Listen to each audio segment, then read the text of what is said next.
Pledge allegiance to the flag of the United States of America and to the republic for which it stands, one nation, under God, indivisible, with liberty and justice for all. Roll call, please. Here. Here. Steve Ballard. Here. Rachel Manella. Here. Lori Summers. Here. Thanks today. Here. Yeah. We have one. We have minutes, October 10th. Any additions or corrections? We have a motion. Motion approved. Second. Motion second. All in favor say aye. Aye. Any opposed? Motion carries. New business, we have special use permit for the solar farm. Janine, you want to give us an update? Thank you. Zoning case ZC-17-036 is a special use permit for a major utility solar farm facility. There was also a variance as part of this case, which was approved at the Planning and Zoning Commission at their meeting last week. The solar farm facility is proposed over in Creek Township. It's a 48.06 acre site. The panels and the related equipment are set to take, about 45 of those acres. However, it's important to note that the Cypress Creek Renewables, the developer for the project, is looking to downsize the megawatt, so therefore the size and the scale of the facility would also be smaller than what was proposed. So we're going at the high end of a 5 megawatt, 45 acres, but it could be smaller than that. Staff received comments from several agencies, and I'm going to kind of run through them real quick here for you. They're also in your staff reports. The Creek Township Board, which their comments were submitted as a separate memo because we received them the day before the Planning and Zoning Commission meeting and after the staff report had been completed, they recommended approval of this special use permit with conditions. And some of those conditions that they had outlined are actually taken into account with our own conditions that we have before you today. Certain ones like compliance with the Creek Township Road Commissioner and the Fire Protection District, we also have that. Some of the other ones, in regards to landscaping, were discussed at the Planning and Zoning Commission. You'll see it's number 4 of their conditions. A landscape berm constructed at the 100-foot setback, et cetera, et cetera. We do have landscaping as part of our conditions, but it's important to note that it's only at the road frontage, so along Goodenow Road, and then also at the very northern part of the parcel, which borders the Forest Preserve District property. So we're having them put in a 30-foot vegetated buffer with the Forest Preserve, and then road frontage landscaping. Since this is new development, that would be required regardless from the ordinance. We're just being a little bit more specific about the type and the spacing that we would require. We are not requiring them. Oh, sure. On the Forest Preserve, didn't the Forest Preserve ask for an additional buffer on top of the actual? Correct. The Forest Preserve asked, so there's a 50-foot setback required. They asked for 100-foot. They didn't mention anything about any kind of vegetation, however. So the Cypress Creek Renewables, in consultation with IDNR and our office, was proposing a 30-foot vegetated buffer within the 50-foot setback. And we felt that that would meet any concerns that the Forest Preserve District might have. And they are also, as part of our conditions, required to review and approve the landscape plan. So 30 foot within the 50, so basically it's still going to be 50 at the end of the day. It's still going to be 50. Yeah. Okay.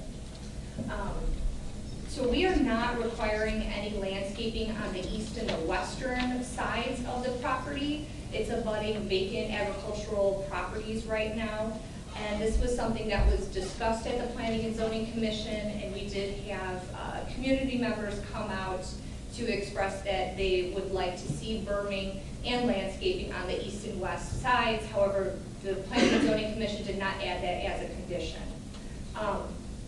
The other agencies that we received comments from were the Forest Preserve District of Will County, as I mentioned, and Will South Cook Soil and Water Conservation District. They do not recommend issuance of the special use permit because they state that this is prime farmland. The Health Department had no objection. The FAA submitted a determination of no flight hazard.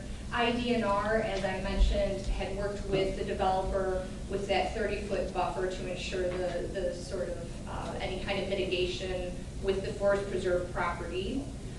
Creek Township Highway Commissioner and the Creek Township Fire Protection District had several conditions, but we are just lumping them together to say that, you know, the applicant must comply with all of their requirements. So staff is recommending approval of the special use permit with 16 conditions, and the Planning and Zoning Commission unanimously recommended approval of the special use with the staff conditions.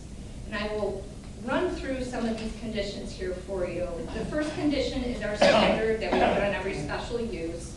As I mentioned, number 2, we are requiring compliance with the Township Highway Commissioner and the Fire Protection District. We are restricting the height of the panels to 25 feet, requiring native vegetation underneath the panels in any areas that are not drive aisles or access areas. The road frontage landscape under number 5, as I had mentioned. Number 6 as well, the 30-foot buffer. Number 7, there is no outdoor lighting proposed, but we are, you know, saying that no outdoor lighting shall be installed, period, unless it is required by code or security purposes. Number 8, if the panels have not been in operation for 12 months, we will require them to be decommissioned and taken out.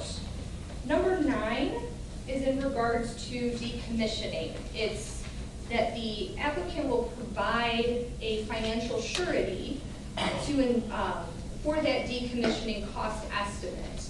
And we will keep that throughout the period of the solar farm facility. Number 10 also talks about the decommissioning plan. It's actually the plan itself that we would review.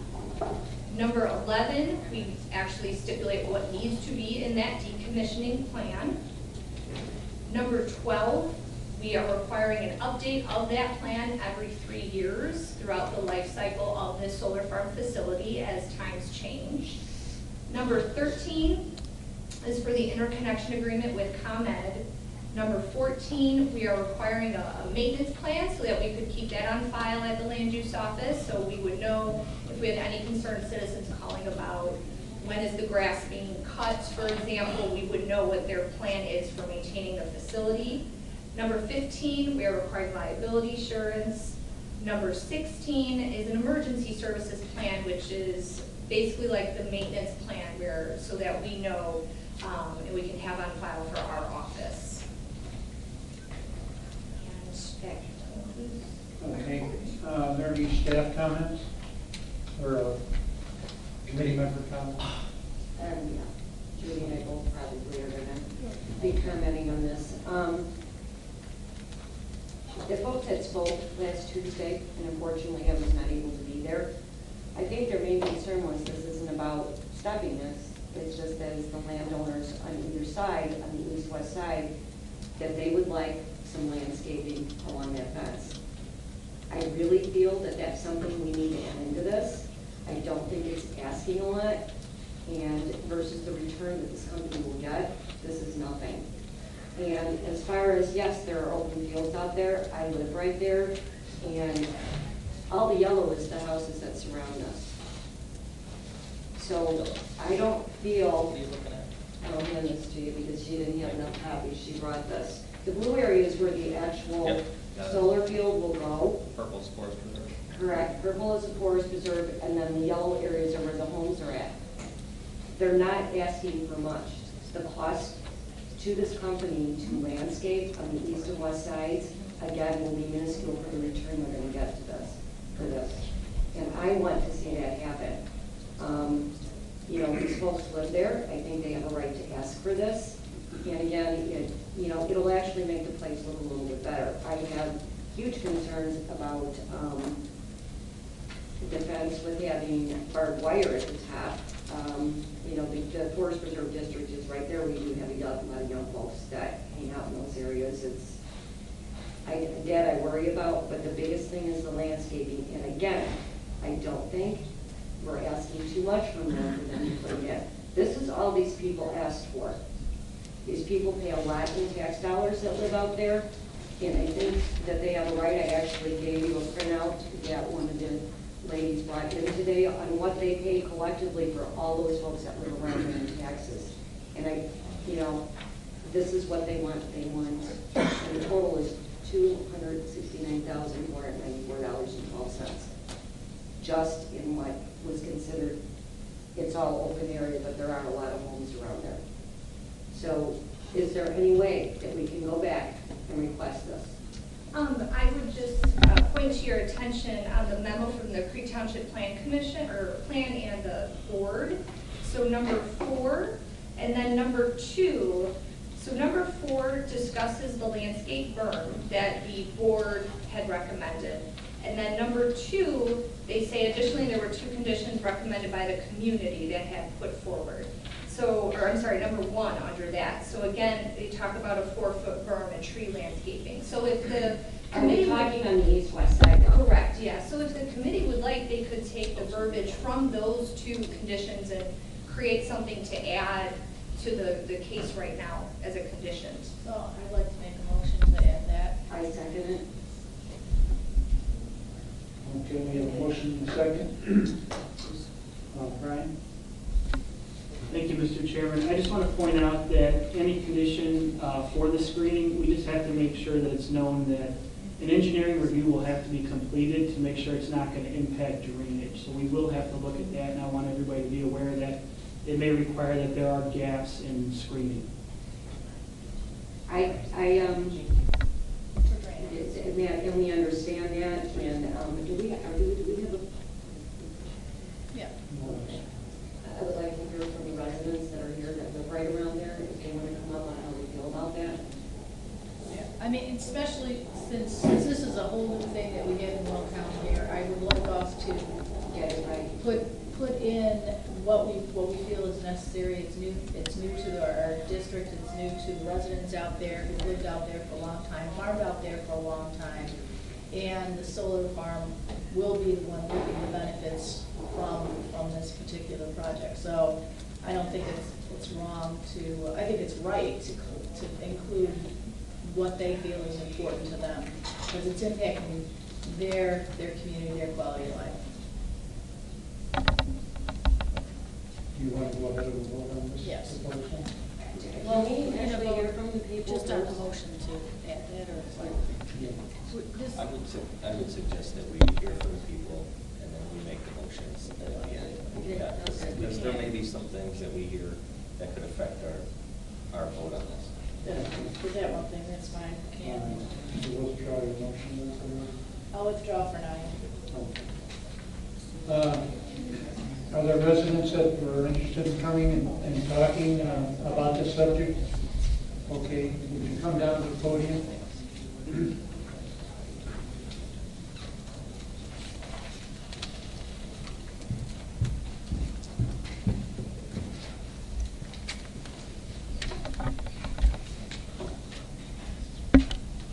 State your name, please.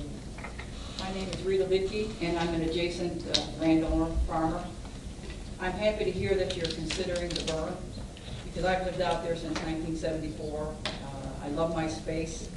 There are many people who drive back and forth on Goodenow Road, and it would be awesome to see the berm with the setback, and specifically to see some evergreens planted like every 20 feet, instead of little shrubby bushes that look like they just grew up there from another previous picture that we had seen a week ago at the previous meeting that looked like little scrubby bushes. But another thing that I have in mind, and I thank you for considering the berm, and I hope you follow through with it, Another thing that's a concern of mine, if an adjoining landowner or an adjacent landowner would decide that, hey, I think I want this solar farm too,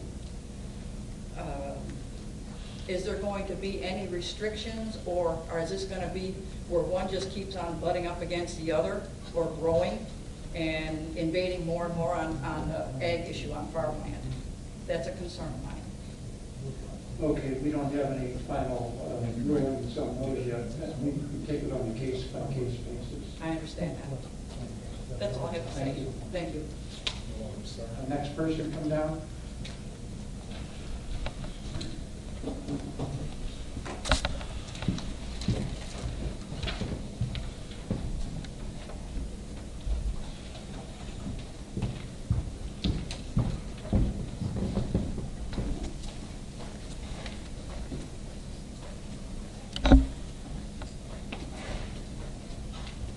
State your name, please. Good morning. My name is Stacy Bukowski. I live on Woodlawn Avenue out in Creek Township.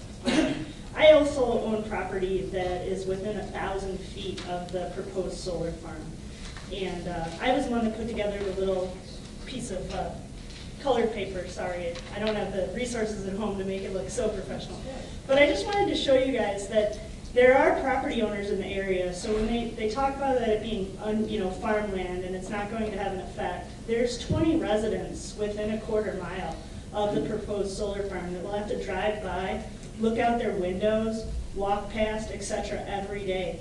So what we've requested, we're not saying no, we're against the development. We just want it developed right so that the visual pollution and the impact to our daily lives is less. We all have substantial investments in our property, whether it be landscaping, our homes, etc., and we love the area. It's alarming to think that we're having a major industrial project, and I use industrial project because that's what it is. It may be on a special use on an ag property, but this is an industrial facility. We're having almost 50 acres of solar panels developed. It doesn't fit with the surrounding area, so we want to minimize that impact as much as possible. So we would like to see additional landscaping and additional berming. And as previous residents have stated, we do have concern that this could lead to additional solar farms in the area. So we need to get this right because we all need to coexist. You've already seen that the Forest Reserve has requested further setbacks, and they don't even live there. We actually live on the property. Also, I come back to the fact when this was first brought up, a lot of the residents found out via a Facebook page. Because of our zoning, the developer did not have to notify any of the landowners in the area because they only had to notify the direct properties next to it. It really didn't take into account that a lot of us have property less than 100, 200 feet away from this proposed site. And we weren't even notified that a 50-acre solar farm was going in. And that definitely is going to impact our properties and our way of life out there. So, I would just like to see some real thought put into this project before we just greenlight it. Because it is the future. We understand that it's going to be developed and this is something that could happen, but we want to see it done right within our county and within our neighborhood because it affects us on a daily basis. But thanks for your consideration. Thank you. Anyone else? No? Another resident.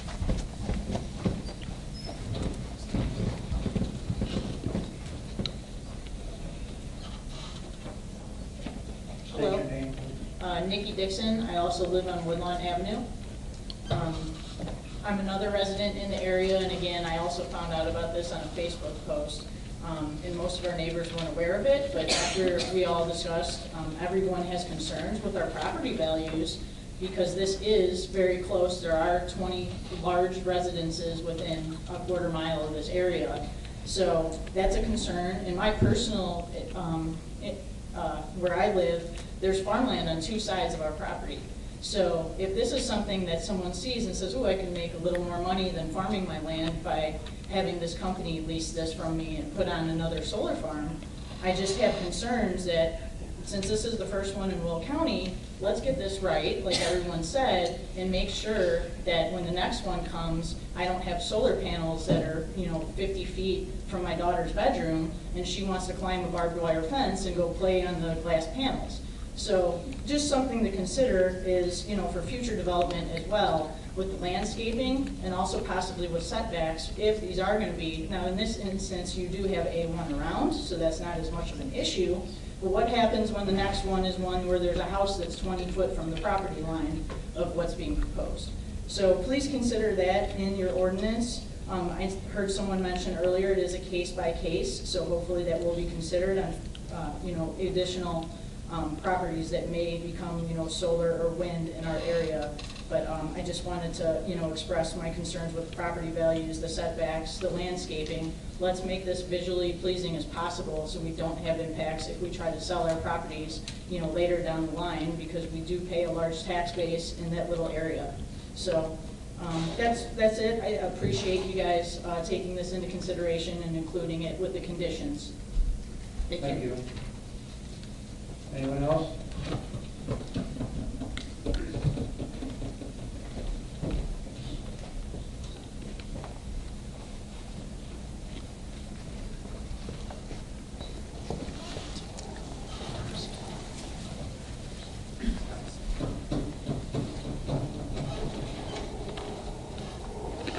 State your name.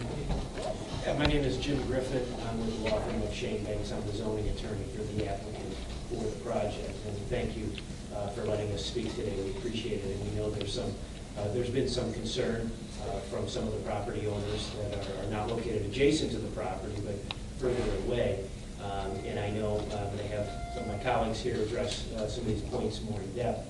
But just so you know, a solar energy project doesn't emit noise, it doesn't emit any type of emissions or anything like that. As far as the traffic, it only requires some maintenance, maybe a few times a month. So it's a very low impact use. In fact, it's less of an impact than agriculturally farmed land.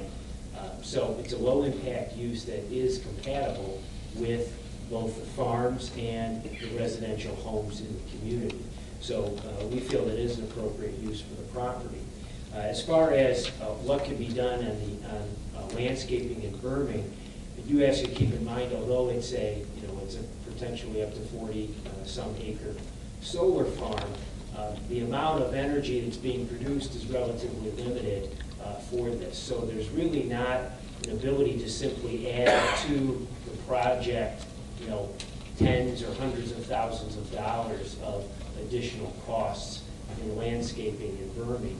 And I'll let our engineer address the berming issue, but the berming is really going to deconvert. This property won't be farmland anymore once it's burned up, because you're impacting the drainage in the entire area here, where the idea behind the solar farm is to use the property in its natural state, and then when it's decommissioned, it goes back to its natural state. But if you're creating berms and landscaping like that, you're going to permanently alter really the character of the area, and that could have some significant impacts on drainage, on the roadways, impacts on road drainage and things like that. So it's more than, I think there's more significant impacts than you may have thought.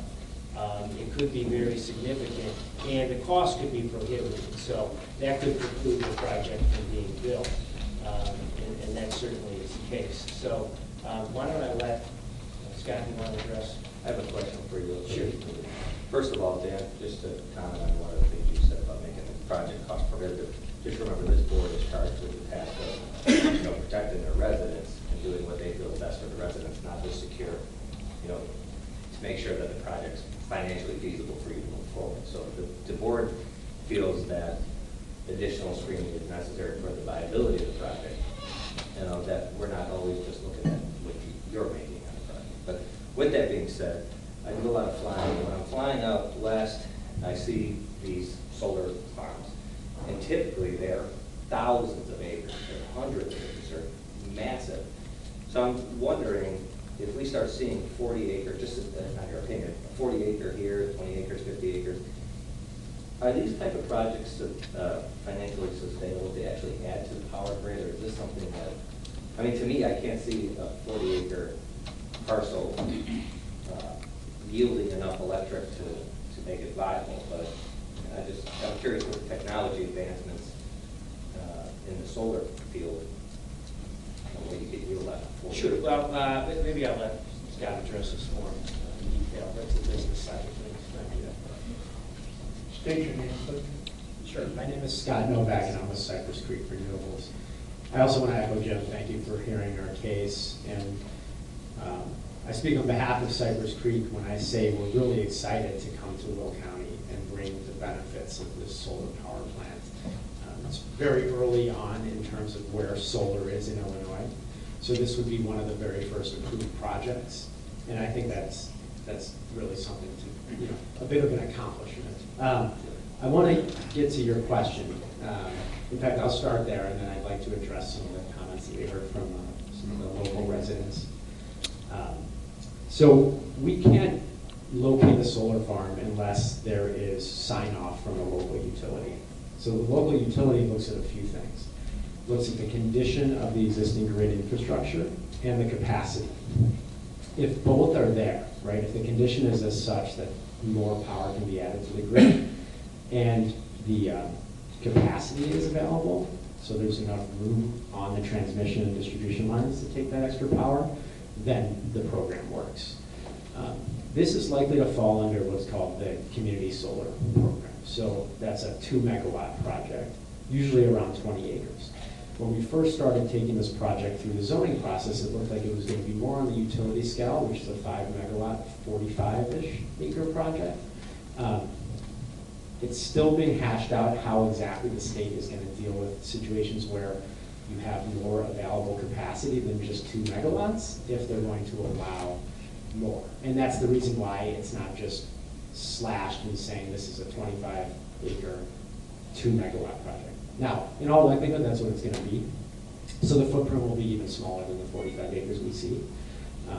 But this kind of dovetails nicely into the comment that Rita had brought up, which was about whether or not this farm could expand and solar farms can start spreading and kind of taking over an area. What I would say to that is each project has a specific application and interconnection agreement with the utility. Once that's complete, you can't add on to it. So the utility tells you 2 megawatts is what you're approved for here, and 2 megawatts is what it is. Now, of course, there's nothing stopping another developer who finds a willing landowner, say Rita's neighbor to the east or something, who was interested in renting their land. Well, then that developer would have to go through the same exact process that we're going through now on the zoning side, and the same process that we're going through on the utility side.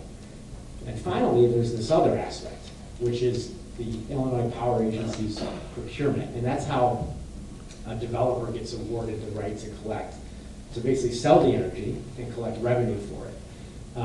And that's a competitive bidding process. And what happens is, if there's uncertainty in the project, either from a zoning perspective or from a cost perspective, if costs go up and the budget increases due to, say, increased landscaping and berms and all that, and I understood your comment, and it's good, I totally understood that.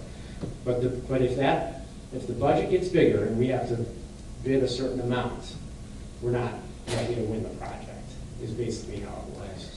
So then there has been a determination needed that there is additional capacity that's needed.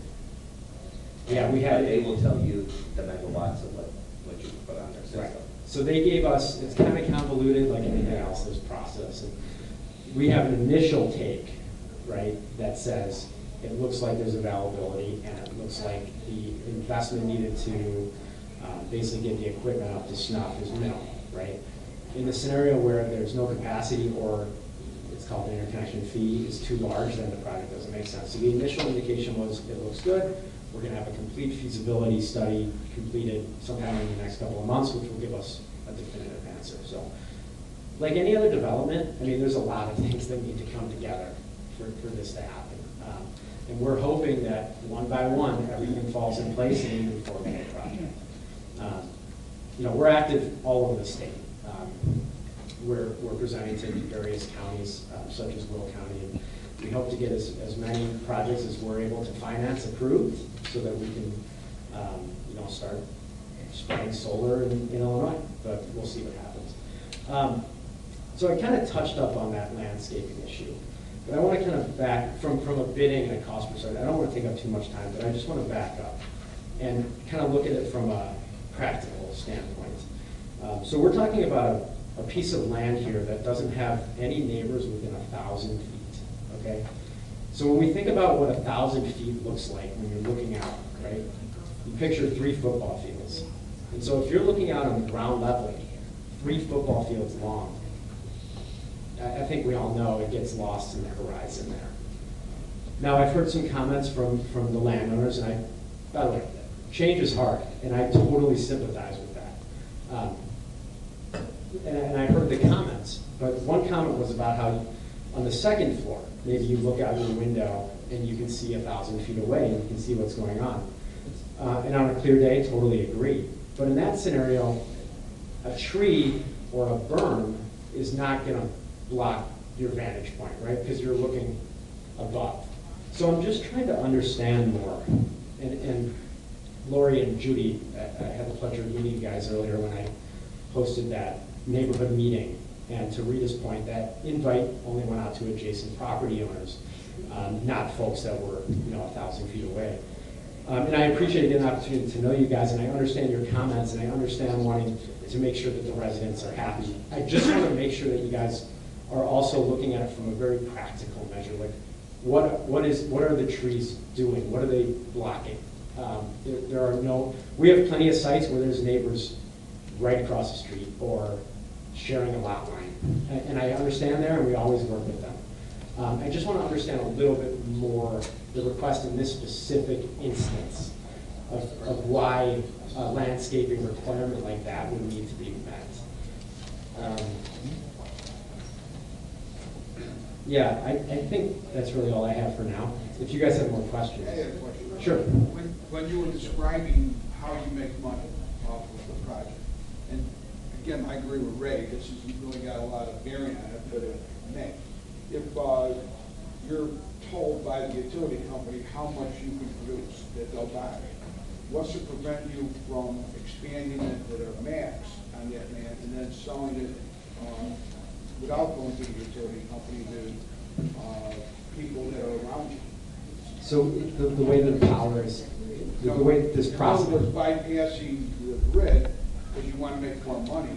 So and then somebody else that wants to put another 20 acres in somewhere, like they're talking about expansion, what's to prevent people to just put it up, like a homeowner can put up a couple panels that do the air conditioning? Well, what's to prevent you from doing that and supplying all the people in the given area? And then I think what their concern is that everywhere are solar panels, and it kind of deteriorates the way everything looks, and you're driving, you see glare in your eyes, and so that's why I think they're concerned about the berms. So I just wonder, what's to prevent you from doing that? So what I was thinking is explain what I think we really need to do and what we should have done, since this is a whole new project coming to the county. Would have been great for Cypress Creek to come before the full board and give a presentation as to what the solar farm is, what it looks like you guys did give to Lori and I. In addition to that, because it is a huge project, I would like to see our land use, we do some sort of change that just not the properties that are adjacent, because this is a whole new development coming into an ag community. And while some of those people live on a piece of residential property only, they are surrounded by ag, that's what they know. So this is a huge impact to the residents out there, very much. As far as the barbed wire fencing, I get that. I live out in the proposed airport footprint. They bought a piece of property and they made it what we call the compound out there. It is surrounded by, 6 or 8 foot fence with barbed wire on top. So that is an intrusion. It violates you when you drive past. So those things do bother you. But I was thinking, Scott, if you could tell everyone what is the procurement process, can anybody come in and is there an unlimited amount of possibilities for this Illinois, all Will County ag to be solar farms? Because I think that's something that could be answered. Sure, thank you. So it's a very stringent process. Bidding on these projects, you have to be, there's a whole litany of conditions you have to meet as a developer. But the most important part of that whole process is the utility controls everything. So if the utility doesn't sign off, you can't even bid on the project. So the bidding is one of the last stages, right? So there has to be grid availability, and then you sign. And then you can submit. To answer Mr. Ballage. Sorry? Ballage. Mr. Ballage's question, thank you for that. The utility prevents that from happening. So you cannot bypass the utility. The utility transmits the power. So you have to, in order to plug in, connect to their grid, you have to have their sign off, or else your power is not going anywhere. You describe scenarios where maybe there'd be private power, right? Like you said. So, yeah, so that would have to be next to a load, somebody using the power. So it would have to be in an industrial complex or someone who has the need to use that power. So, and that's also actually through the state. That's an oversight process. In many ways, this is the early stages of solar here in Illinois, but it's not the Wild West. There are rules and regulations governed by the utility and the state to prevent any of that from happening. I've not been involved with solar projects. Yes, understood. But I read a lot about it. In some instances that I read, and it could be true or false, is why I'm asking those questions. Right. A power company comes in and says, well, I'm going to use your roof. And Will County is the highest point in Illinois for the most part. So it's really a good place to do this. But now when a company comes in and says, we're going to use your roof because you've got a big giant roof, and we're going to supply the grid and make this money, but we're also going to give you free electric for the whole time we're there. Now, I've heard stories like that, true or false or whatever, I don't know. But that's why I brought that up. Understood. You're saying that if they, like on this building, if we put panels, that we couldn't get free electric. Oh, I'm not saying that. I'm saying that's a totally separate situation. There is an involvement with the utility in that process. We don't do that as a company. Well, the landfills, for instance, they have methane gas that comes out, and you look at the one in off of Lake Michigan, off of 94. They were providing gas, methane gas, to the surrounding communities. Yeah. So I mean, it wasn't part of the power, or I don't know if you call it power grid, but part of the system. But because they built that with the idea of using that, the people there didn't give them a hard time because they were getting free gas. Right. So I'm just asking that question because you kind of said it, but you're simply skimming around it. You know, I'm not trying to, so I apologize. I'm just saying I'm not getting the actual. Well, it's an oversight process from two perspectives, from the Illinois Power Agency and the utility. So there's no getting around the system. And the system is in place to make sure that there's enough capacity and demand to basically enable these developments to happen. On that rooftop solar, it's just a different ballgame. I'm not super comfortable speaking about it because it's not what we do. We do ground-mounted utility scale and 2 megawatt size projects. But you also mentioned glare in your question. So I just want to touch up on that real quick. And this is kind of one of the items that I touched up with Lori and Judy, and when I presented to Crete Township, the folks over there heard about too. So every project needs to pass a glare study analysis, which this one did as well, which was in Janine's report. There's never been a project, a solar farm, PV. The key here is photovoltaic. Solar thermal, different ballgame, that's not what we're talking about, right? On a PV basis, solar photovoltaic, and this isn't like, technicality, it's just a totally different technology. The FAA has never come back and said there's a glare hazard and planes need to divert around this. So from both a plane level and also from a ground level, glare is just a total non-factor. So these have anti-reflective coating. They're designed to perfect. They're designed to soak in as much sun as possible. That's the whole idea behind them. So they're not kicking off from there. And we have a comment from Mr. Music. I just like that. Certainly the county is charged with land use issues. But when it comes to regulation, I'm assuming you're regulated by the state of Illinois.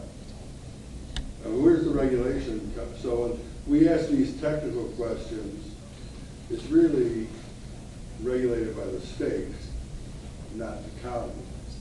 I just want to point that out. I wanted to point that out because we're kind of going down that path of how do you operate. So my correct in that assumption? Who regulates solar? Who regulates the solar industry? Yes. Yeah, the Illinois Power Agency, the National Electric Code. I mean, it's actually really a National Electric Code situation because this is a power plant. So, absolutely, and the sites are designed by, certified civil engineers, electrical engineers. But who has oversight of that? The state? Is there federal? Is there? We abide by we abide by the National Building Code and National Electrical Code. And then all of the typical county processes for all of our submittals. So stamp drawings that go to the county, and this is not unlike, other forms of real estate development in that respect. So we don't, to your point though, I think what you're getting at is we can't make a safety decision willy-nilly and put some piece of equipment on the farm that's going to be hazardous to anybody's health just because we feel like doing so. There's an oversight process. Once you're operational, who has oversight though? The regulatory oversight? Is it the county? Generally, we don't have oversight of any form of utilities.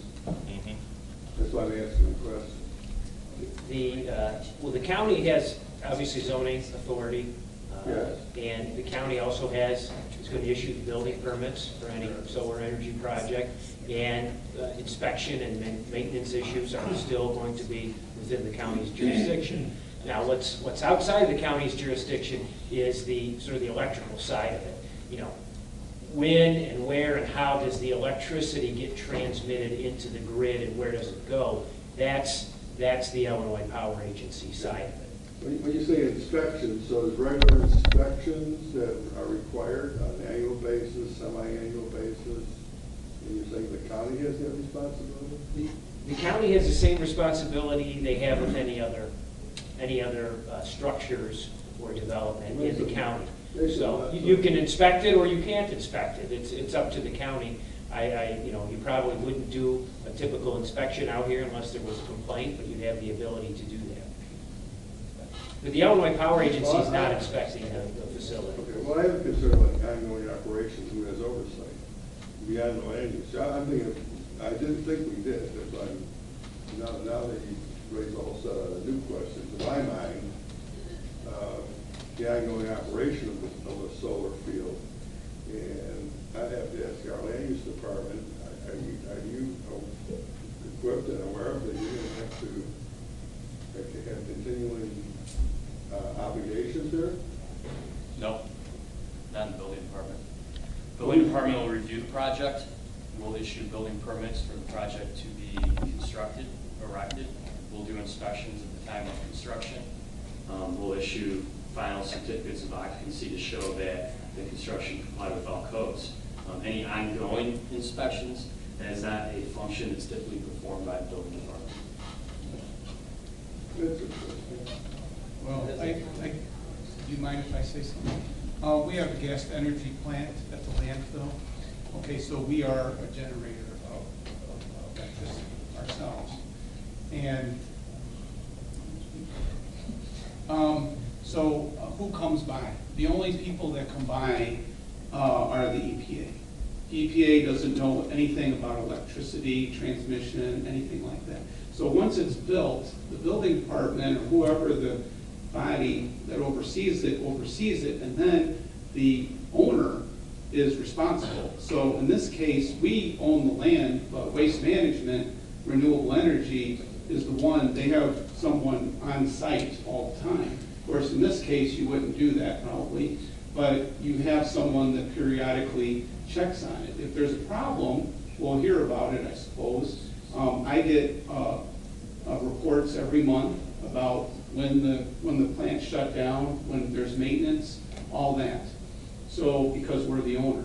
Now, I don't know about you, how that works. I mean, granted, we're privy to it because we own the land, we have a contract with Waste Management, but maybe to make them feel a little more comfortable, it would probably be good to have some sort of reporting of, okay, you checked the plant this month or whenever and said it was safe, and these were the components that you checked. And some of those are in the conditions already. There's the right to inspect by the county. There's an No, I'm talking operations about and you, maintenance. your inspection, your side. Yeah, that's, Yeah, the not county's us. requiring in the conditions an operation and maintenance plan that we would have to do. And you would Yeah, give that report it's to not us, reported. report to us like It's waste not management reported. does on a regular basis? Certainly, I mean, yeah, ultimately, it's certainly the project owner's responsibility to do all this work and maintain the project and operate it correctly.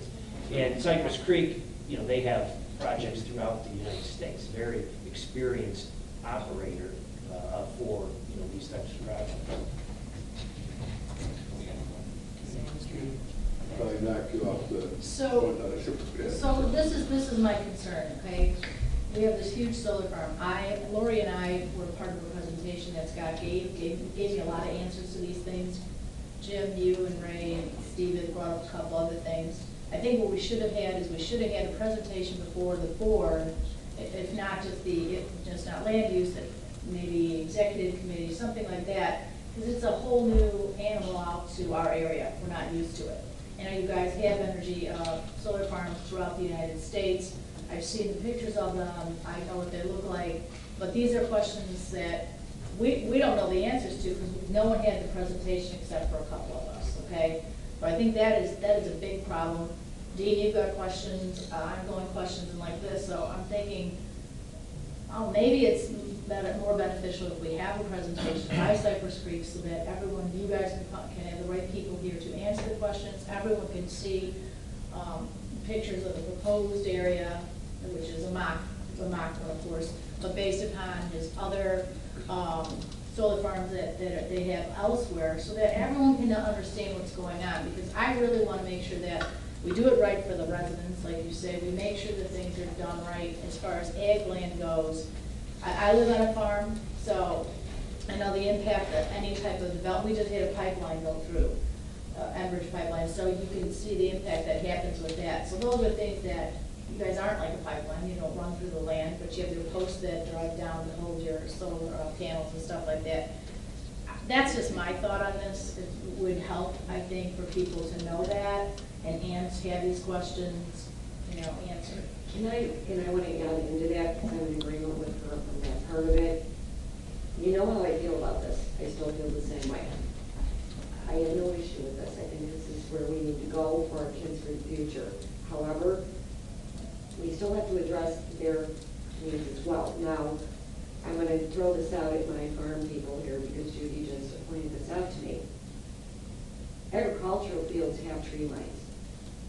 So if you don't put the berms in, some type of tree line or something on the east-west side, I understand your concern about that, but as Ray said, my concern is not the cost, let's get it right the first time. And truthfully, the cost to you for doing some extra landscaping, you might be able to work with the Forest Reserve District as well on getting maybe some of that stuff, donated to you, or at the minimal amount it would cost that overall is going to benefit you. I mean, and I want the people to know too, because I was stunned. I thought all these folks had been, and maybe I was confused, and Judy and I agree on this, that these neighbors were included in this. And yes, they're 1,000 feet away. I understand that. You just need to understand this is a rural area and this is something new for them. Okay? Again, I am the same way. It's not because I don't want this to happen. I do. And if we're going to be the example, I want us to get it right. Can I speak to Judy's comment? Also, Lori's? Sorry. Totally happy to give a presentation. I can give it right now. I have it with me. I don't know if that's what you want. I'm guessing it's not. But if Janine can plug in my thumb drive, I can give the presentation right now. Just throwing it out there. I have Dan Variotti with me. He's a civil engineer. I'd love for him to address a little bit just the concept of planting trees. And before he does, I just want to mention, I want to reiterate something that Jim said earlier when he was up there, which was about our goal here in terms of being a responsible steward of the land and a good neighbor in the community is to have as minimal impact on the land as possible. With the idea being that when we decommission the site, when we pull up all of the posts, trench, get rid of all the wire, haul it away, what we'd like is to have a piece of land that we rent it from our landowner, give it back to them, and they can continue farming it. Trees, I mean, just practically speaking, and Dan will address some of the civil and drainage issues, but practically speaking, I'm not sure, and 20 or 40 years from now is a long time, I'll admit that. But to think of being in a scenario where 20 or 40 years from now, we got to go and cut all these trees down so that we can then deliver a nice farmable piece of land, I don't know how great that sounds. But on the drainage part, I do want Dan to speak, if that's okay with you guys. That's fine. Thank you. State your name, please. Good morning. My name is Dan Doriani. I'm with TRC. We provide a lot of services to Cypress Creek. I'm in the Chicago office, and like I said, we handle a lot of things, on the permitting side, all the way to civil engineering and construction. So, I want to bring to your attention two things that really are of some concern to us engineers. So, think about the existing soils that we have. The idea of a solar farm is to be minimally invasive. What that means is we don't want to change the drainage. We don't want to bring in any soils. We don't want to change any of the stormwater, detention requirements, alter anything on site. So minimally invasive, that's the combination of words that I want to use here. That's pretty much what we're trying to do when we plan a site. So, we heard two things. I heard that a berm would be a good idea. We heard the berm that would be proposed to be 5 foot tall. What we typically do when we put in a berm for any civil project, we typically look at, a site slope of 2-on-1 or 3-on-1. That means, for example, even if we go 2-on-1 to reduce the amount of material that we have to bring in, by the way, it has to be imported fill to create this berm, which is not really material that's available on site. A minimal 2 foot wide berm on the crest on top would have to have a base of about 22 feet. So think about it as a trapezoidal shape, 2 foot crest and 22 foot base. That is about minimum 2 cubic yards per foot of the berm. Cubic yard of topsoil, which is more on the lightweight side, would be about a ton. So we bring again a surcharge to the existing soils of about 2 tons per foot of the berm. And think about, the soils that we have fully drained, somewhat compressible, silty loams and silty clay loams. That's really a big impact over 20 years on the settlement and the additional surcharge we're going to be putting into the drain tiles. Again, the second thing that we heard is evergreens. Think about it. The drain tile usually is installed, very old system, 50, 100 years old. That's typical for the Great Lakes. We're going to take a hole and put in evergreens. And think about the roots establishing pretty deep and what the impact will be on the drain tile in 20 years. This is, again, a common problem all over. Where you have a clay pipe, you will at some point be damaged by deep roots of the trees or some brushes. So it is a challenge from an engineering standpoint. I'm not talking about the cost. I'm just talking about, the additional load and the concern that we have potentially damaging the drain tiles in both scenarios, bringing in the berm and planting trees that will establish some deep roots. How high off the ground are these? When you build them? 10 feet, 20 feet? Well, I guess it obviously depends, but, Not the trees, I'm talking about the solar panels. The solar panels, when we have the maximum tilt, everything is 12 feet. So 12 foot is the maximum tilt? Okay.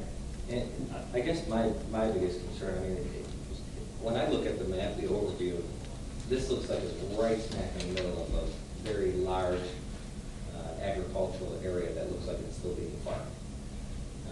To stick a berm around that entire property, I think could be devastating. And I think, Mark, you could probably talk to some of this, but the drain tile talk, the discussion, but the berming, I can't see that any of your neighbors would want a berm if they're still farming their land.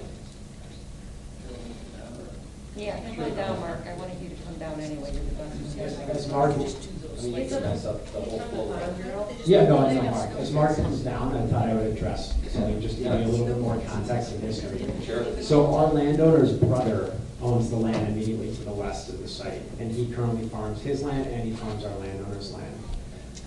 And when we talked with our landowner about downsizing this project, she was very insistent on having her weigh in on kind of where we fit in so that we can make the remaining land as farmable as possible for her brother and whoever comes after him to continue farming it. So it's really important that we are in harmony with existing uses and make it as farmable as possible. That's a goal for us and our landowner. So I thought I would just add that context. State your name, please, sir. I'm Mark Schneiderlin with the Will County Farm Bureau. The Berman situation, I understand what the landowners are wanting in regards to having additional coverage in regards to not having to see that. I know that sometimes we've had our farm specialist that's been involved with this, and we've used Bob Jankowski, who was retired NRCS engineer, and he has helped with a lot of these projects with this process itself. Basically drainage is a concern, and I was going to address that a little later on, but you wanted me to try to do that now because I think that needs to be part of the ordinance as well for consideration itself. But we do not want to impede any type of drainage as well in that process because of the surrounding areas itself. There could be ways of taking a look at doing that, and I think we have not really explored some of those yet. They bring up some very good points in regards to continuation of drainage and all that, and I think that's where our farm specialist would come in for something like that. As far as looking at the ordinance itself, we have some concerns about the scrapping language that was in there. Basically, our concern is that if you have a company that has defaulted or is basically looking at having to decommission, there's going to be basically a lien probably on that property in the first place. That lien is going to come first. So if you're looking at a scrapping value for decommissioning, it's going to be reduced as far as value. So we would just want to take a look at just as a straight decommissioning cost in regards to that instead of looking at a scrapping value. Now, the Illinois Department of Agriculture is looking at basically an ag impact mitigation agreement. It's very similar to what they have with solar, with pipelines, with power lines as well. The only difference in this is that this is not going to be a mandatory thing. It's going to be voluntary, whatever they put in place. So while they're probably a couple of 2-3 months away from probably getting this accomplished, we feel that we need to address the drainage as well within this ordinance itself. We've outlined that. We sent out to Chairman Weigel. We sent a comment in regards to those different things. I know that Scott was at the meeting, and several people were at the PCC last week, and they talked about fixing of the drain tiles. And I think they covered quite a few of those items that we have here, but we would like to see those spelled out specifically in regards to if they do break a tile, because they're going approximately 8 foot deep. They're going to probably hit a tile every now and then. If there's running water in that, we need to have that spelled out how it's going to be fixed. So we want to have some time frames as well with that. This is all pending on weather, and that's what basically is within the state statute, within the ag impact mitigation agreement with the state right now with the pipelines. Those have worked very, very well for us in regards to that. You all know how many pipelines we've had go through this county in the last 2 to 3 years. We haven't had a lot of major problems with that because of those types of agreements that are in place. I know there's not going to be a lot of construction in regards to digging, but if they do have to dig a trench or whatever it is, we also need to make sure that the topsoil is segregated from the subsoil. So topsoil and subsoil needs to be separated as well. I don't want to get to every one of those issues there because, I mean, they're all pointed out in the letter, but those are very, very important to the landowners in those areas. Thank you. Mark, can I ask Margaret a question? Thank you, Mark, obviously the Farm Bureau is heavily involved with wind farms. Correct. And ordinances are written, state statutes are written, you know. How would this be so much different? I mean, from an agricultural viewpoint, I mean, they're running the lines, you're looking for, mitigation in the end. If they pull them out, what are they going to do? So I understand. I guess I'm asking, is that potentially something that we use as a template? I mean, I don't know what would be much different for solar from an agricultural viewpoint. Well, a lot of the things that they have for solar and they already do have an impact mitigation agreement for solar in the state of Illinois. That's already been passed. The difference as well is you can farm around those. These here, you cannot farm through these, so I mean, so you do have those options, so you can farm around those. And there's probably some more environmental issues with the wind turbines as there is with the solar, based on wildlife, based on patterns, going like that, Jim. As far as addressing the solar ordinance compared to wind energy, I think it would be very similar in nature, yes. Thank you. Okay, thank you. Any One other more thing to questions? say, I just want to thank you guys for coming up and talking. I learned a lot today. Let's just all try to work together, please. Absolutely. Thanks. Absolutely. Thank you. State your name, please. Lori Down. Oh, Blair. I just want to say I had the opportunity in October to go out to the wind farms with Sam and Dean and their team, or solar farms, sorry. And a lot of the issues that you have, it was really interesting being on the project, seeing the project. And, you know, the farmers around there are farming right up to the solar farm. So the land they're using optimally, all the land around the farm for farming. And I can see the drainage issues, and the gentleman who manages the farm, they did talk about that and how they had to work with that. So I appreciate Mark bringing up those issues, because those are some of the things that they talked about. There definitely was not glaring. They put grass and agricultural wildlife, you know, underneath the solar panel, so that things are growing, that land and soil are being nurtured, so that it's not just dead ground cover underneath the panels. From the road, it's not really obstructive as far as the view. Really coming upon them, you don't notice them like you might think. They're not like shining, you know, bright lights, you know, out there. So I think we have some perception about something. So I really was grateful to have the opportunity to go out and see the farm, and also ask questions of the manager of the farm. And again, it is a business that you're looking to run. It is up to you to manage that property, but you're going to want to manage it if you want the output of that product to be the best it can be.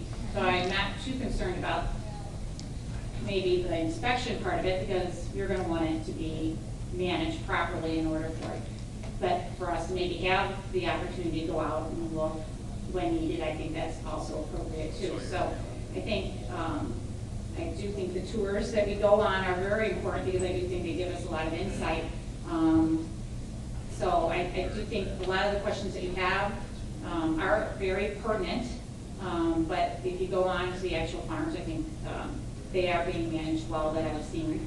Also, since Marseilles, they already have one there, we should be able to look at best practices that they have in their ordinances. You don't have to always reinvent the wheel. You can see what they're doing and seeing how we can maybe put those into our things, and so we're not having to kind of make something new, and seeing what they're doing and maybe some of the issues that they had with their projects. That's it. Thank you, Mr. Chairman. My name is Sam Bloomer. I'm the Energy and Conservation Specialist for the county. I just want to take us a step back for a moment and clarify why all of this is happening in Illinois. In December of 2016, we passed a piece of legislation in this state called the Future Energy Jobs Act, more commonly known as FEJA. And what that did is it created a lot of incentives for solar to be developed in Illinois. So, County Board Member Tuminello, to your point when you were asking how is this feasible from a profit standpoint, they are receiving renewable energy credits, they're receiving rebates from ComEd, and if they do community solar, they'll get even higher recs because they get adders, depending on how many residents they choose to have subscribed to their particular development. So there are a lot of components that go, and there is also a federal tax credit that they're receiving on the project.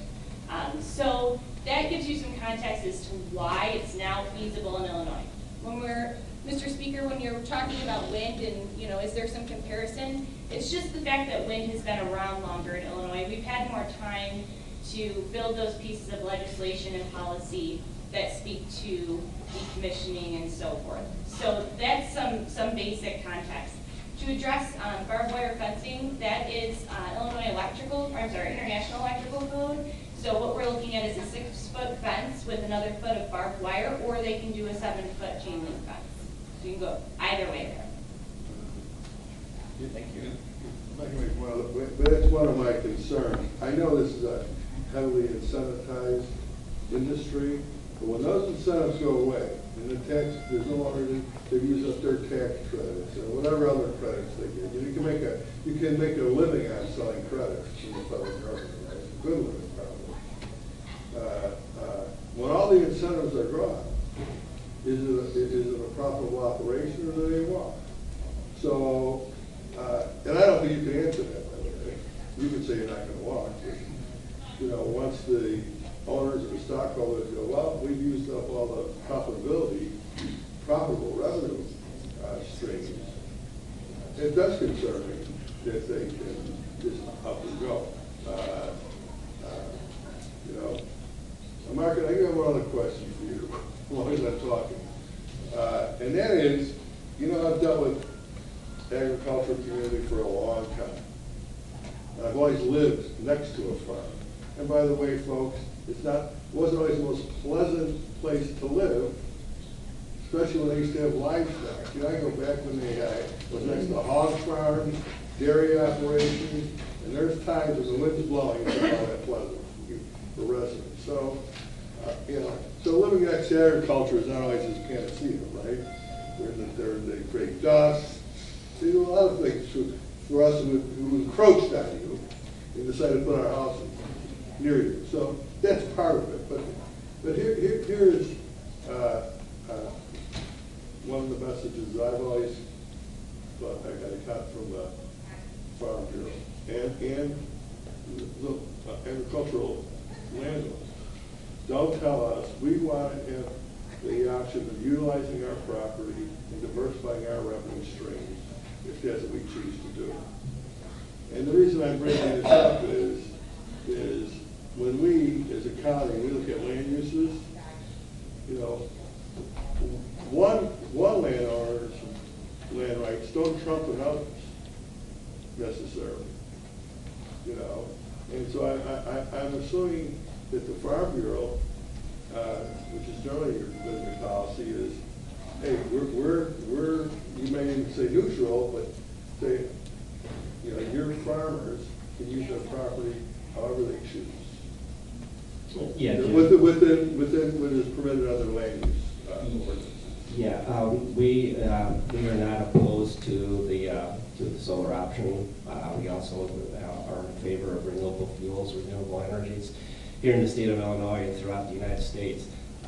We are very strong, as you mentioned, on private property rights. And if that individual property owner wants to sell that property or engage in some type of another thing, and especially with the solar, this is a federally pushed program. And so bottom line is it's something that's being asked to the landowner, and if it wouldn't be for the incentives, I don't believe that they would be talking to our farmers here in the state of Illinois. They would probably stay in other locations. So we are not opposed to that. We just want to make sure that since this is new to Illinois, that we do it right, as the landowner said over there. We want to make sure it's done right and properly.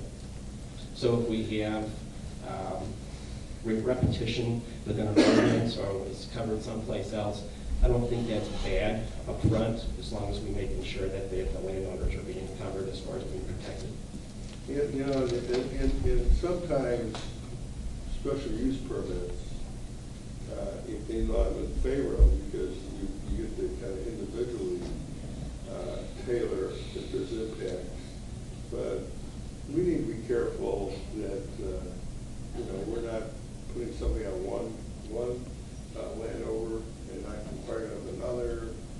It kind of leaves us up to lawsuits. I actually think, as a county board, I don't think we're ready for it. Now, that doesn't mean you're not going to go forward, but I don't think we've put enough into our ordinance to have a clear understanding of, you know, we want to be fair, but we want to make sure surrounding property owners are protected. This gets back to you a little bit, Judy.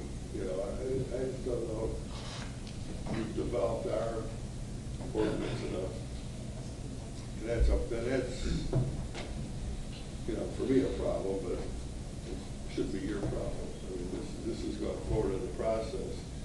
But I'm all concerned that what we do with this development could possibly impact our ordinance or policy going forward, and we need to be as educated as we can. I don't know if land use staff feels comfortable where we're at now or not. If they think there's more work that needs to be done, I don't know. I could just say that this is it where speak. I did it, but it's just flashed. Anyway, we have worked quite a bit on this. Sam has.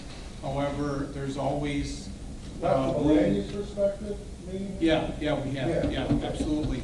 So Sam has had, and she can tell you more in a minute, but she's had many, many conversations with a lot of different people, nationally, locally, statewide, a lot. Now, granted, believe me, there's stuff brought up here today that I think we need to make sure we get it right. I agree with that. And we're going to talk about the ordinance at the end, I guess, of this particular meeting. So we can get into the weeds on those. So Dean, I'm gonna put it on you now. Sure. In this sense, yeah. You did it, but did you bring the board along with you?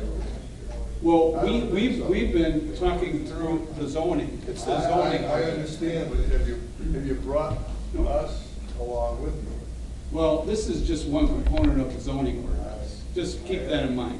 We're revamping the zoning ordinance, so we just piggybacked on that idea. So, but on the decommissioning, I think that's what you were worried about. Well, that's one of the things I think. Yeah, I mean, we are trying to, we've gone back and forth many times, and I do believe we do have a happy medium here with, we're proposing today, we'll propose 10 years. And a lot of those incentives are because it's a long-term energy bill. It's not like a 1 or 2 year fixed deal. 10 years ago. Yeah. But that's why we have the 10-year thing, to protect ourselves. So anyway, I'm just trying to let you know we are trying our best. And yeah, maybe we need to have a whole, I mean, I know, Jim, you like to have a meeting to discuss something. Maybe this, because it's going to be such a big deal. Sam can tell you there's 4 more in the queue. There's 4 more of these in the queue. So we might want to have an educational solar meeting so we can get it all out on the table, do a presentation, and go out, because we're looking at the landfill property too at some point here, too, because we have land there that we're not using. And we could gain hundreds of thousands of dollars from putting solar. It doesn't make sense not to use that, you know, with all these incentives. There's 4 more projects in the queue. Yeah, Sam can tell you. She's been meeting. Where's the closest yeah. solar farm that they have? Operational in Illinois? Yeah. Or with what you have? That's a question. It doesn't matter. I mean, where do you have one that's Well, they are different answers, as Sam was alluding to. For us, we have 3 plants in Indiana, in the Terre Haute region, kind of on their western edge. We don't have anything in Illinois yet, just because we're getting ramped up right now. There is a solar farm in LaSalle County, outside of Streeter. That's the one we went to. Yeah, that's the one we invited you to come. Yeah. So, Which I couldn't and come Gloria got because to go.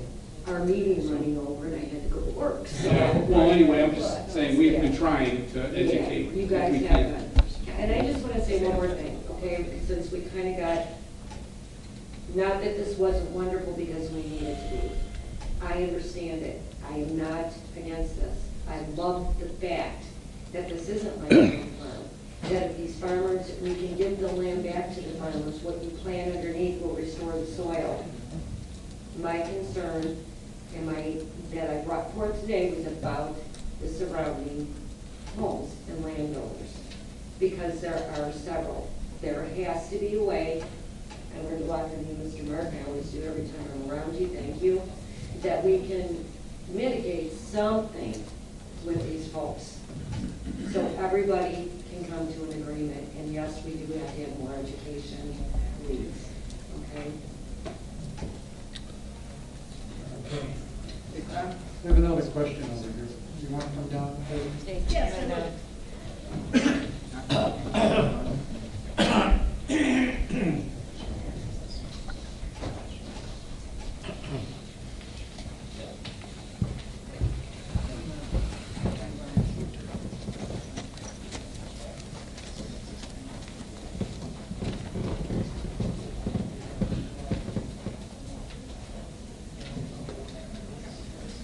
Again, my name is Stacy Bukowski. I live on Woodlawn Avenue. I spoke to you earlier. I wanted to address Scott's direct question as to how the landscaping is going to affect the property owners. Just feel I'm qualified because I own property that's less than 1,000 feet away from the proposed solar farm. Every morning, I did this morning, I go and I walk my dogs along my property line. Waved to the farmer who was combining his field, looked across what I guess you could say is a country mile, because you can see for a country mile out there. I look out across my property line, I see Goodenow Grove Forest Preserve, I see the tree line, I see surrounding farms. When the solar farm is developed, if we don't do additional landscaping, I will see metal stanchions, I will see a barbed wire fence, and I will see 8-foot solar panels. So I just wanted to bring that to a point where he didn't understand what I was going to see or what the difference would make if there were a few trees in the way.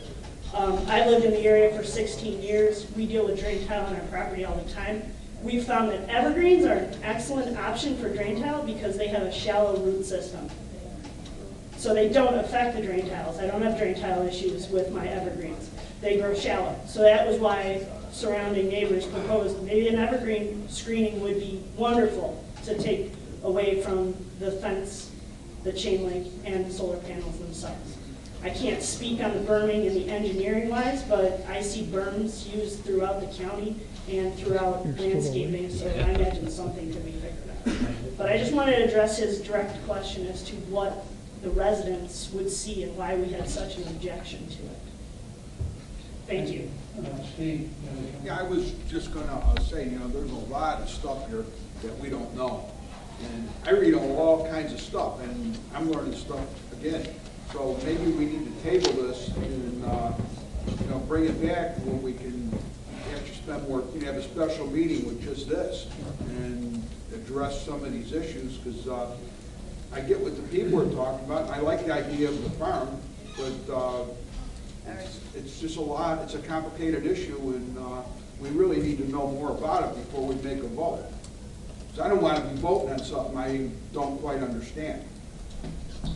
Well, we're going to hear the same thing over and over as we hear today. So you're going to hear something new. Well, I think we'd have time to research it on our own and talk to some farmers, and there's a lot of stuff. Okay. So I just want to touch upon a couple things that were discussed. One of them was related to inspections of the facility and the site. Since this is a special use permit, we have conditions. We have different milestones that they're going to have to follow up with us on. Every 3 years we need an updated decommissioning plan. So we're going to be continually checking in with them. We are complaint based, so we do rely on complaints to come in to go look at something specific, perhaps related to the facility. However, generally speaking, they will be sort of, we'll keep on top of them because they have this special use. So also related to fencing, it's important to note that razor wire, barbed wire, things like that are permitted within the ag districts as of right. So this isn't something that's, not permitted. Also, with the fencing, if you'll notice the Creek Township Board, number 5, they recommended opaque brown slats in the fencing. So that is another option that the committee may wish to entertain instead of landscaping, or maybe in conjunction with landscaping, we have the brown slats. I don't know what the cost is for that, but that is something that the Creek Township Board had put forward as one of their conditions. Thank you. Judy? Okay, so first I want to let you guys know, I am not opposed to the solar farm. I believe in renewable energy and everything like that. But I think that as a board, as an entire board, we do not have all the information we need today to go ahead and move forward on this. So I would like to make a motion to table this until we've had a full presentation. Scott, that was a great presentation that you gave us. Sam, I think some information that you gleaned from the tour that you went, both Lori and I weren't able to attend that day. In addition to information regarding the other 4 projects that are in line, because we want to make sure it's right. We want to make sure that you guys have it right, so we don't have to have you guys jump through any hoops or cause any problems. And those landowners who Rita is a friend of mine out there, I want to make sure she's happy, because if she's not happy, I'm never going to hear the end of it. So I make a motion to table this until we have had presentations from our land use department and from solar energy, before we could go ahead and vote on it. I second. Okay, are you looking for a presentation before this committee or a committee of the whole? That would be something that we'll have to talk to Ms. and her folks about. Is there a second? I seconded it. Any, no discussion? Okay. Pull the roll, please. So this is not to deny, this No, is just a table. Absolutely not to deny. Right. Before we vote, is there any kind of a time issue here? Yeah, and that's my question too, very much so. Was that for me? Yeah. Okay. Yes, please. You know, we're always trying to advance our projects, right? Because the further along we get, we can de-risk, you know, the developer speak is we can de-risk, which means we know with more certainty what we have on our hands. So that enables us to make other decisions, like how much to bid or what kind of rec number, to Sam's point, that we can have on a project. Having said that, if we're delayed a month, I don't think that that's troubling from those perspectives, right? If we're talking about months, yeah, I think it puts the project potentially at risk. So Scott, the first procurement was in September, was it? Yeah, so that was a utility scale. And so you procurement. guys didn't win the bid for that one? Right, and that was a different scenario, but yes, we did not win. So then the next point comes up what time? Unfortunately, it's not set yet. The IPA is putting projected targets out. Okay. So the first one is projected to be in the spring of 2018. Actually, 2 procurements in the spring and then another one in the summer. But they won't give us, we don't know exact time frame. So But plenty the- of time for us to investigate that. I would Yes. like to What, get this 30 done as days? rapidly as Nothing. possible. Exactly, 30 days, I agree with you. I want to try to Yeah, get and something. we've put a lot of effort into this far. I mean, we've been working with Janine's staff, who's been great, by the way, and very, very thorough. I just want you guys to know, incredibly thorough. And I know that there hasn't been this presentation to the board or to your committee, but in terms of the work that the staff has put in, they are not taking this lightly. But yeah, a month, I don't think my folks would be too angry with me or with anybody on that type of delay. No, I understand how to do the business. Go ahead and call the roll. Chairman Littlefield, Yes. Judy O'Malley. Yes. Steve Bowledge, Yes. Rachel Manila. Yes. Lori Summers. Yes. Denise Winfrey. I'm comfortable where we are, and that's because I come from an energy background, and I've seen the photovoltaic deals, but if that makes the residents in that area more comfortable, I would say yes. Mike Fury. Yes. Okay. Staff, I'd ask you to set up a meeting, maybe a committee of the whole, so we can get this before the full board and get a full presentation within a month.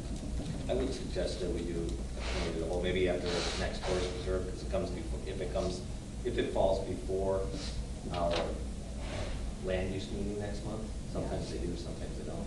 But if it falls before land use, let's do it as a committee of the whole. I think with the state and the federal government giving away all their free money and that they don't have, so I think we're just gonna see a rash of these like you're already seeing, so. I think the entire board needs to be prepared and up to speed on things. Okay. Can I add one more thing that I forgot as I was standing here? Regarding the fence topic, we are more than happy to remove the barbed wire portion. In that scenario, we would need a 7-foot fence, and the variance was proposed to be a 5-foot fence with a 1-foot of barbed wire, which is 6 total, or 6 plus 1. 6 plus 1. 6 plus 1. And since we submitted this so long ago, and since then we have heard some feedback from you folks and from the neighbors about a disdain, and I totally understand it for barbed wire.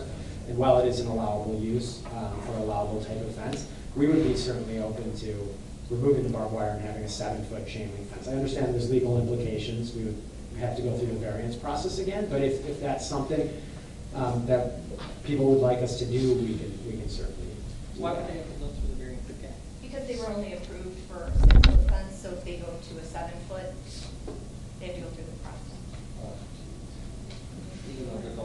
But if we make it part of the ordinance, Can we override that? is a board? They have to apply for the variance. So it's not how it works. I'll turn I'm not gonna go against the attorney. That was my assumption when I made that volunteer statement, so I understand the risk. I just wanted to put that out there. Again, we're trying to fit in. Yep. Okay. Can I just start? I'm actually gonna be not too far from Terre Haute. Okay. I'm not gonna. I can send you the addresses of our projects, Okay. if I may approach. Absolutely, yeah, thank you. Okay, thank you very much. Sam. Sam? If I may just make a brief comment, I did, just so we know, just the timing of all this to plan tours, I did plan a tour to the solar farm in Marseille and also to the IKEA rooftop array. And I did extend that invitation to the board. Also, speaking to preparedness, we have been putting our inspectors through training for inspection and permitting of PV systems. As you all know, we are a Soul Smart designated community, and so that is part of that process. When it comes to the ordinance, which we'll speak about later, I have had input from communities that have seen these projects actually be implemented successfully with community acceptance. We've also spoke to them and taken portions of their zoning ordinance. I worked with the project team at Land Use to make sure they receive template ordinances that are considered modeled by the International Solar Foundation. So they were fully equipped with best practices. So just speaking to preparedness, we are moving as fast as we can. As policy, you know, it doesn't always move as quickly as we want it to. Can I just add on to that too? And with this proposal, although they're coming in before the comprehensive ordinance, you know, or I should say just the ordinance update, we are holding them to all the standards that you will see within that ordinance update. So they're not getting any kind of different treatment than, say, a company that would come to us in June. You know, they're being held to the same standards. That's good enough. Yes. Okay, thank you. Thank you, gentlemen. Thank you. Staff, if you could set up the committee of the whole prior to our next land use meeting, so that we can maybe move this forward. Okay, we'll move to the next item of business. Special use permit for a truck terminal. Jesse? Thank you, Mr. Chairman. Zoning case CC-17-039 takes place in Joliet Township. This was a special use permit that you did see before you back in 2015. That special use lapsed. They never finished their building permit. They didn't actually establish the truck terminal use. So you have that special use permit in front of you, brand new, with brand new conditions. Although we referenced the old case, this one does not duplicate all of those conditions. I did provide you a memo from the Forest Preserve District of Will County. They submitted a letter yesterday with their own concerns with the development. So I've incorporated that as a condition that this committee can add on. Currently there are 6 proposed conditions related to landscaping, related to asphalt grindings, and related to just committee review for the East Joliet Fire Protection District. I've kind of duplicated that condition to allow the Forest Preserve District of Will County to also review the stormwater plan and the landscape plan, because they do abut to the south and the other side of the creek. So that's added as a sub-condition that I'm suggesting for the committee to add today. The Planning and Zoning Commission did vote unanimously for approval of the 6 conditions. We did have a concerned citizen at the meeting who was worried about a landscape buffer on the eastern side of the property. There is some mature trees. It looks like there's some mature trees along all the property lines, and that is one of the conditions condition number 5 addresses, that any sort of existing trees be maintained, not that they're cleared for any purposes. But that property on the eastern side is undeveloped farmland at this point. And I'll take any sort of questions that you have about the case. Any questions by committee? Motion to approve. Second. Okay, that's with the 7 conditions. With the 7 conditions. Okay. Oh, I mean, that's what they heard. Yes. I can't answer for that. Yes. Any objectors to this? Okay, you want to come down to the podium?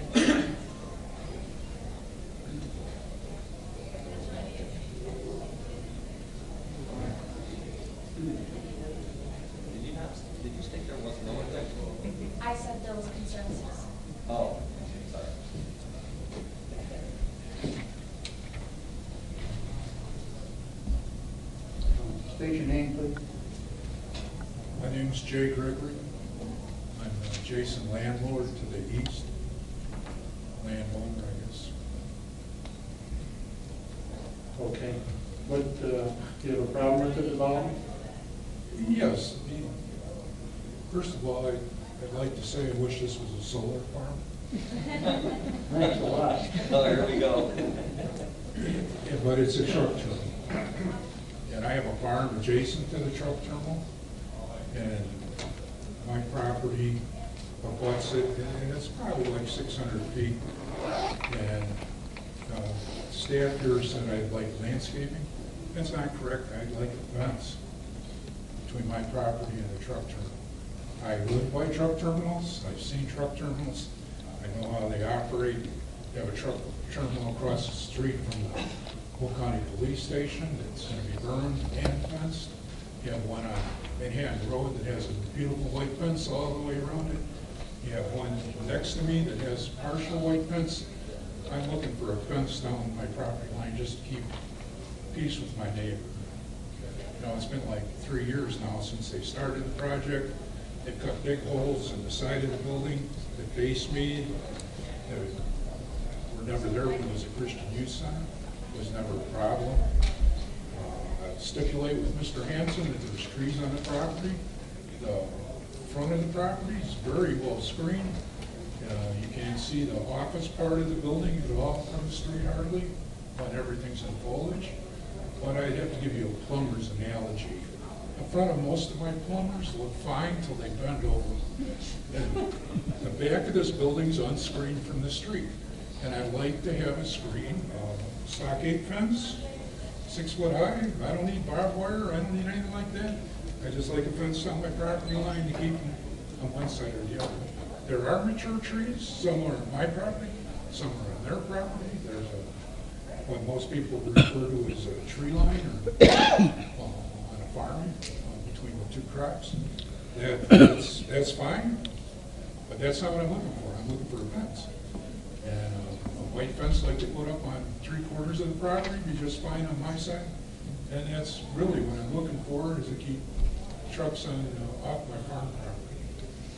So what is this property zone? I'm sorry, sir? I'm asking her, what is your property zone? A1. A1. Oh, yours is A1 as well? Absolutely. Okay. And I mean, they've changed the zoning. It used to be a church. And with, the worst thing about it was kids in the summer playing baseball. And now I'm going to have trucks year round. And I'm sure going to plow snow right onto my property.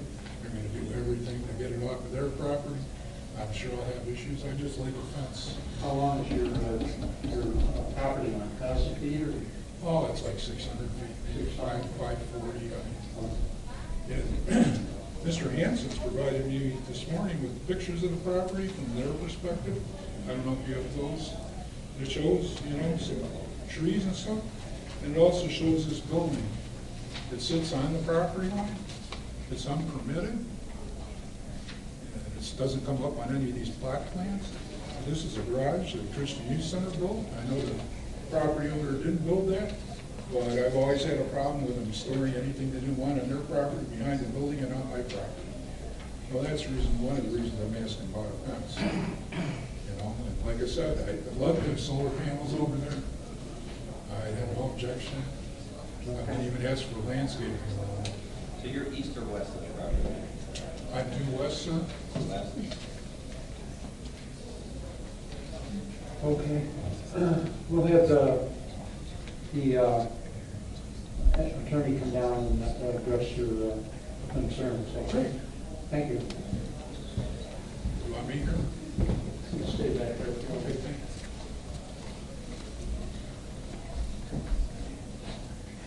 State your name. Michael Lanston, attorney for the petitioner. Mr. Chairman, members of the commission. We'd really like to cooperate in this issue if we could, but my recommendation and my comment of my client would be no fence. First of all, this hasn't come up till right now. Secondly, at the meeting last week, Mr. Gregory, who wants to develop his property also as a truck terminal, has been trying to sell it for that for a number of years, stated that he wanted to have some screening We pointed out that there were trees there. We supplied pictures to Jessica to show that. I even went by today before the hearing to look at the trees myself. There are trees all along the east side of the property.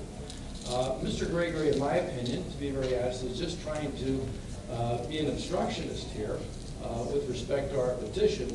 And my recommendation, we're going to go along with whatever the committee recommends, but my client is not prepared at this time to put in a stockade fence, especially when other areas of the property are not properly screened, and the county is requiring a fence on those areas, especially a residential area. This is a farming area.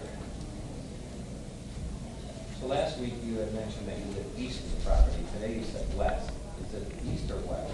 Because I'm sure on the list that I'm showing our residential properties to the west. I'm sorry, sir. My property's to the east, their property. Okay. Aforementioned properties to the west. Okay. Now I got the view that you're looking at. Okay, thank you. Okay. And whether I want to sell my property or, that's got really nothing to do with Mr. Hanson, other than it was his client that wanted to purchase the property.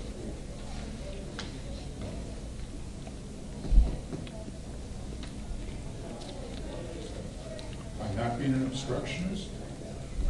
I like the idea of the property being developed. I just don't want my property developed along with it unless somebody purchases. Okay, thank you. Any other questions by the committee? Are there any other objectors to this proposal?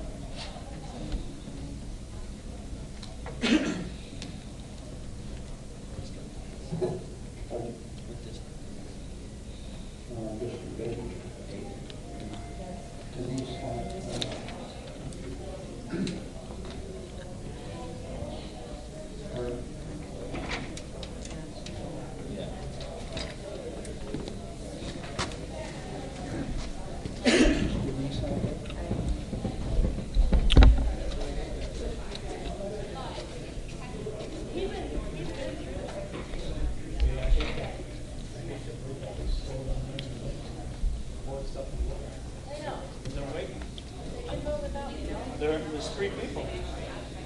We'll come right in.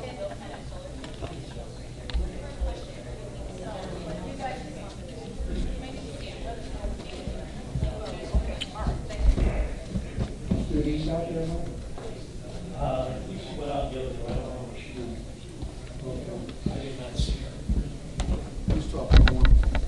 Sorry? You still have one. We have a motion on the floor. Motion to approve.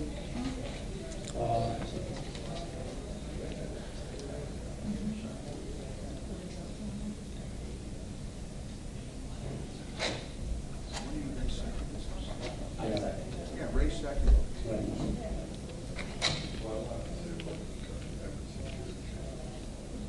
Let's have a roll call, please. Yes. Judy O'Brella. I'm going to hold for right now.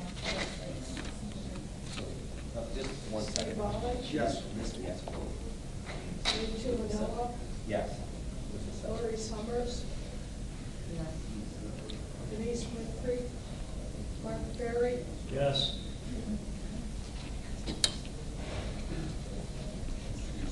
Judy, you want to vote?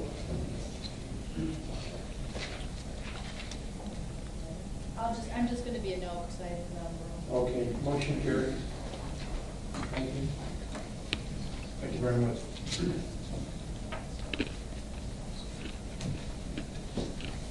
Next item is special use permit for sports and recreation, Cleveland Township. Jesse. Thank you, Mr. Chairman.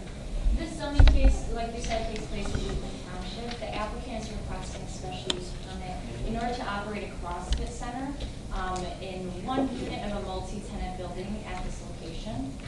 I do want to note that you do have a memo in regards to the special use. The Will County Health Department initially objected to the special use because they didn't have enough information regarding the septic system. Since that time, it was determined that they are on the City of Naperville sewer system. So now they submitted a new letter and said they have no objection to the special use, which I provided that letter for you. Also, in your materials for the staff report was an objection from a neighbor. And it was a letter that I've included there for you. That neighbor did not attend last week's meeting. I'm not sure if she was able to attend today's. But she did have concerns about the operation of the special use, about any sound being emitted from the property, etc. It is contained inside the building on the southern portion of the property, so it might be helpful to have the applicant speak to that and the noise that would be emitted.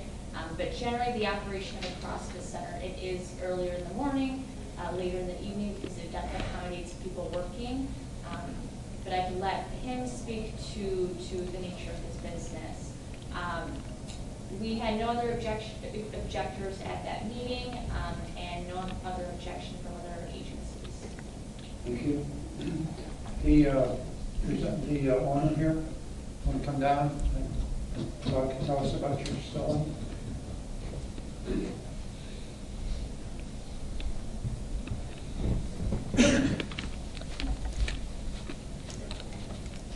State your name.